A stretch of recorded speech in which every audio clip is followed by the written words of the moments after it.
Hi friends, today I will be telling you about the measurement of density.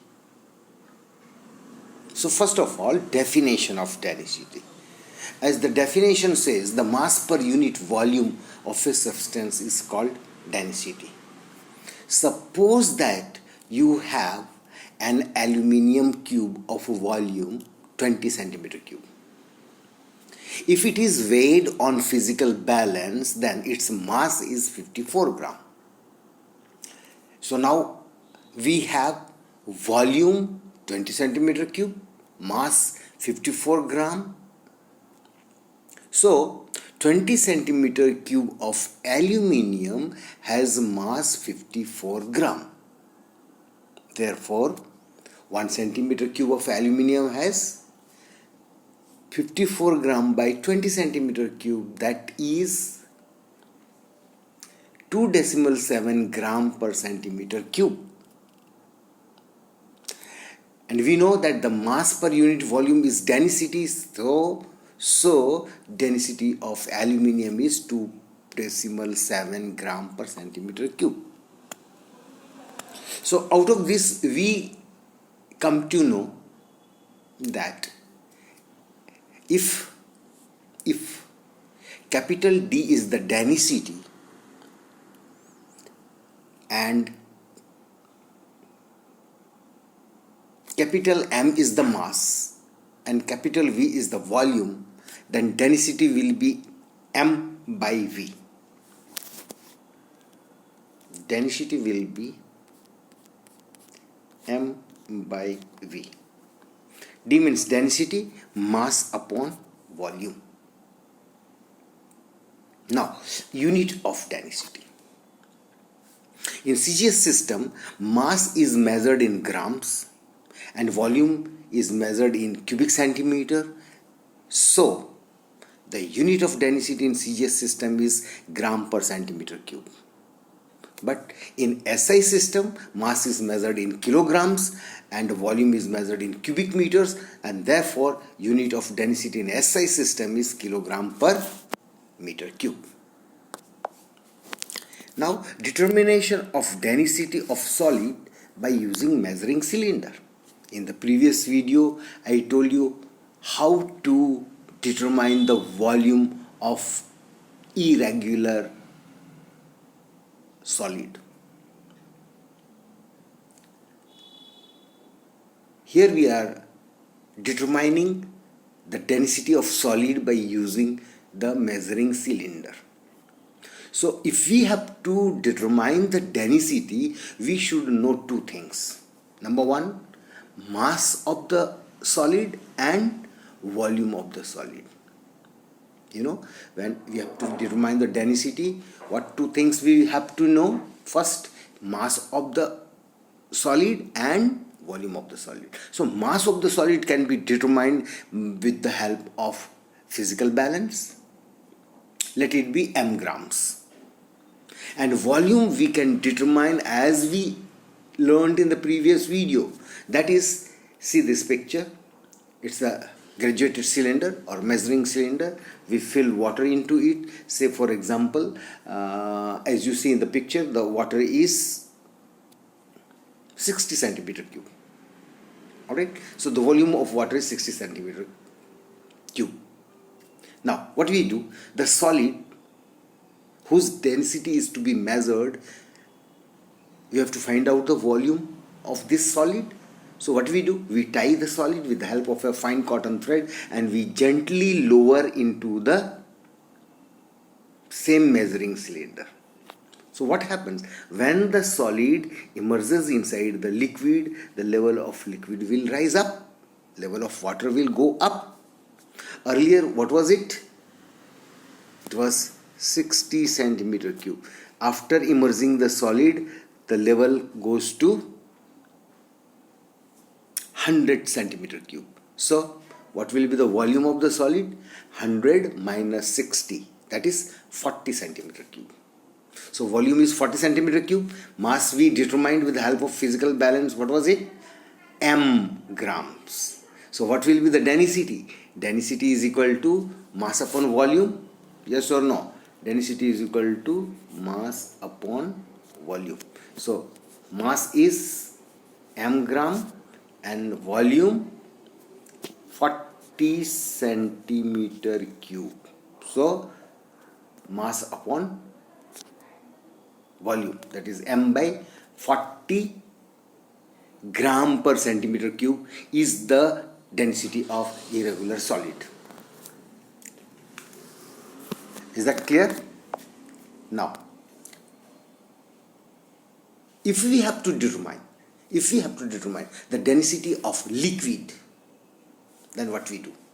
We will have to know two things: mass of the liquid and volume of the liquid. Alright, two things will be needed. So we can find out these two things with the help of a specially designed bottle called density bottle. So this is density bottle. Its capacity is 100 milliliter. So first of all, what we do, this is actually a specially designed glass bottle having a long neck, and this is a glass stopper which is provided with a narrow capillary tube that you can see here. This is narrow capillary tube, and where in the stopper, glass stopper. Alright, so what is the function of that capillary tube? When we put the stopper onto the neck of the density bottle, if any liquid extra that is there inside the density bottle will come out through the capillary tube. So exactly 100 milliliter of liquid will be there inside the density bottle. Alright, so how can we determine the density of liquid with the help of density bottle? Just now I told you about the construction of the density bottle. Okay. First of all, what we do, we clean the density bottle. Okay, so I'm just telling you, finding out the density of liquid with the help of density bottle in 4 steps. Step number 1, step number 2, step number 3, and step number 4.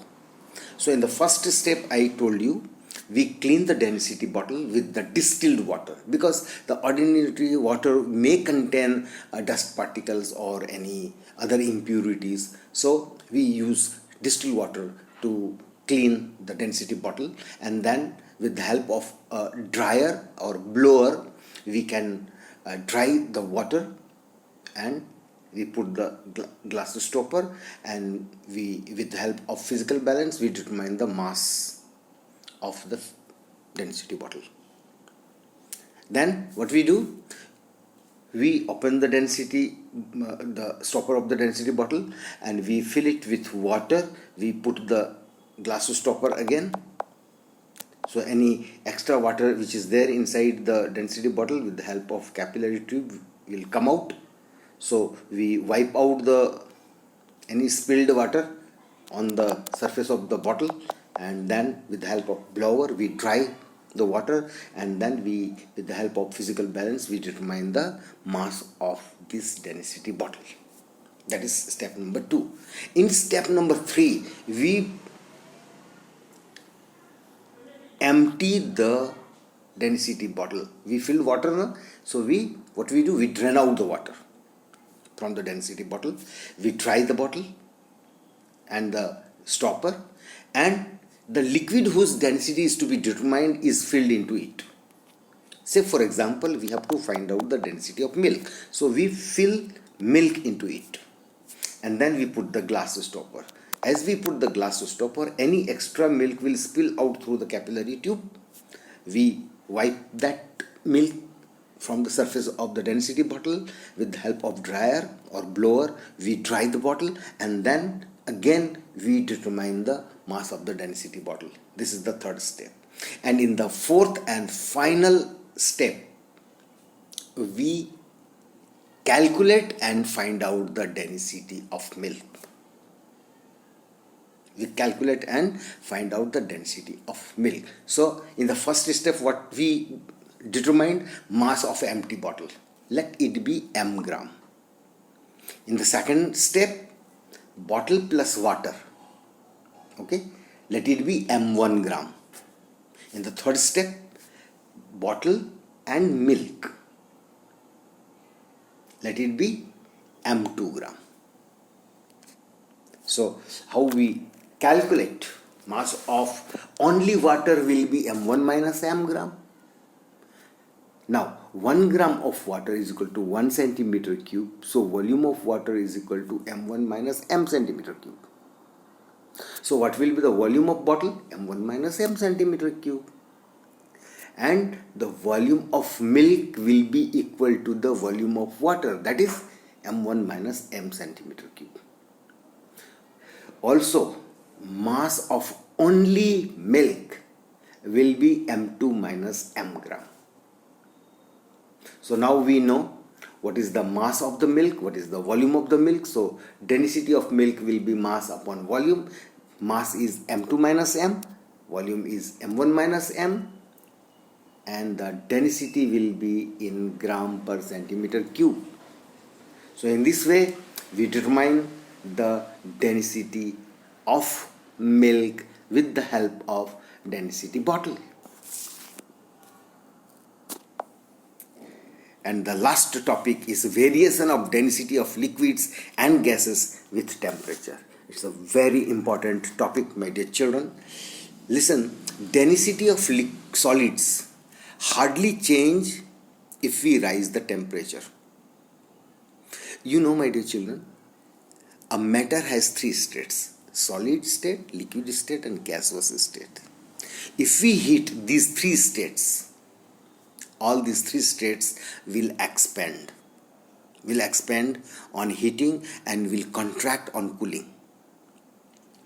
But in case of solids, especially in case of solids, the expansion with the rise in temperature is so small that it is negligible. So we can assume that for minor changes in temperature, that is between 20 degrees centigrade to 40 degrees centigrade, the density of solid does not change. It remains the same. But in case of liquids and gases, there is a large change in volume with the rise in temperature. But remember, mass of the gas or liquid does not change. It remains constant. It remains the same. If the volume increases with the rise in temperature, then the density of them will decrease. Suppose I take the example of a liquid, let it be X liquid. What happens to it?